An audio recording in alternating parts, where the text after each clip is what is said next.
Salut les connectés, je vous retrouve aujourd'hui non pas pour parler de logiciels, mais pour parler de jeux de cartes. Puisque je ne sais pas vous, mais j'apprécie en formation présentielle d'utiliser des jeux que je vais détourner dans divers buts. Alors ça peut être d'utiliser des dés, des jeux de cartes, des Lego. Les jeux permettent de viser plusieurs objectifs comme favoriser la mémorisation, lancer la communication ou encore casser le rythme, puisque je trouve que le fait d'avoir un objet entre les mains permet de se recentrer sur ce que l'on est en train de faire. Je vais vous présenter deux jeux de cartes qui sont proposés par les éditions Minus.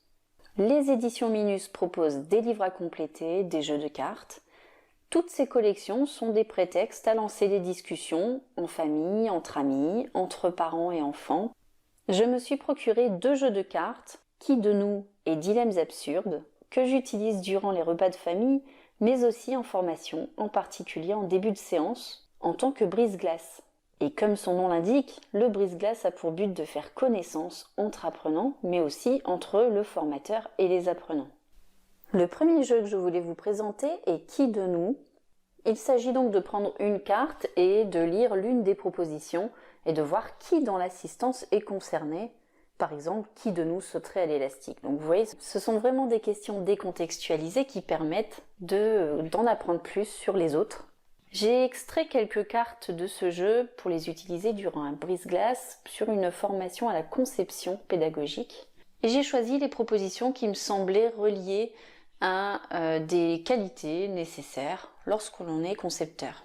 Par exemple, qui de nous finirait un puzzle de 2500 pièces, ce qui demande des qualités quand même de patience et de travail bien fait. Qui de nous ferait la morale à un patient qui jette un papier dans la rue? Ça peut être intéressant comme qualité pour le relecteur d'une capsule pédagogique, qui dans ce cas-là n'hésiterait pas à aller au bout de sa relecture, quitte à déplaire au concepteur. Qui de nous ne pourrait pas se passer de musique pour vivre permet d'identifier qui dans l'équipe serait le plus à même à sélectionner des musiques d'ambiance.